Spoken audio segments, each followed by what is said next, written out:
नमस्कार, खुशी लावण्याच्या ब्लॉगमध्ये तुमचं खूप खूप स्वागत आहे. तर आजचा ब्लॉग वंशच्या बड्डेचा आहे, तर चला बघूया.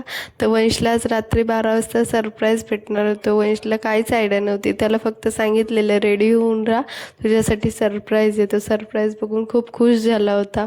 मम्मी पप्पा ऋषी पण आले होते. लावण्याने त्याच्यासाठी केक आणला, मग मम्मीने त्याला ऑप्शन वगैरे केलं, त्याचा बड्डे सेलिब्रेट केला. तो खूप खुश होता. मग मस्त फोटो काढले सगळ्यांनी मिळून.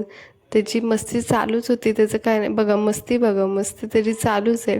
मग त्यांनी सगळ्यांचा नमस्कार केला, सगळ्यांनी त्याला आशीर्वाद दिला. त्याला खूप भारी वाटत होतं की त्याला सरप्राईज भेटलं म्हणून तो खूप खुश होता. मग मग सगळ्यांचा नमस्कार केला, पप्पा मम्मी निघाले. निघताना पण त्याची मस्ती चालूच होती. सकाळी उठला, मी त्याला मस्त विश केलं. मी जाणार होती हॉस्पिटलला, त्याच्यामुळे मग मी माझी तयारी करत होती. आज मी जास्त काय नाही, नुसतं डाळ भातच नेणार होते टिफिनला, त्याच्यामुळे मी पटकन डाळ भात केला.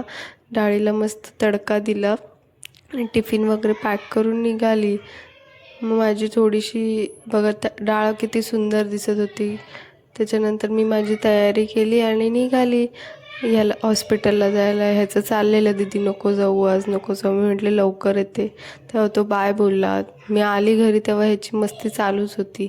मग मस्त आम्ही पटापट सगळे रेडी झालो आणि मग आज आपण गाडी पण घेतलेली. मग गाडीची पूजा करायला चालले तिथं. तेवढ्यात आत्या आई सगळे आले होते.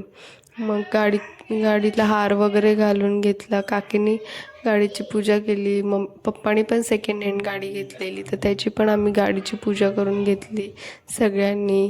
त्याच्यानंतर मग सगळ्यांनी मस्त फोटो वगैरे काढले थोडेसे. मग लावण्याने मी दोघींनी पण आम्ही पूजा करून घेतली. तर आपण नारळ फोडून घेतली मस्त. त्याच्यानंतर सगळ्यांनी हे बघा ह्या 3 गाड्या. त्याच्यानंतर ह्या बड्डे बॉयची गाय चालू होती, त्याचा बड्डे होता म्हणून तोच सगळी तयारी करत होता. बड्डेची केक वगैरे आणतोय काय. मग मम्मीने त्याचं औक्षण करून घेतलं, आत्यानी केलं.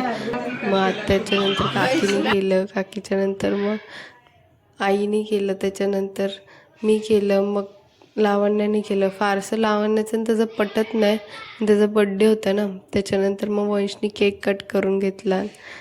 त्याचे पप्पा नव्हते, त्याच्यामुळे पप्पांना आणि गावी आईला आम्ही व्हिडिओ कॉल करून दाखवत होतो वंशचा बड्डे.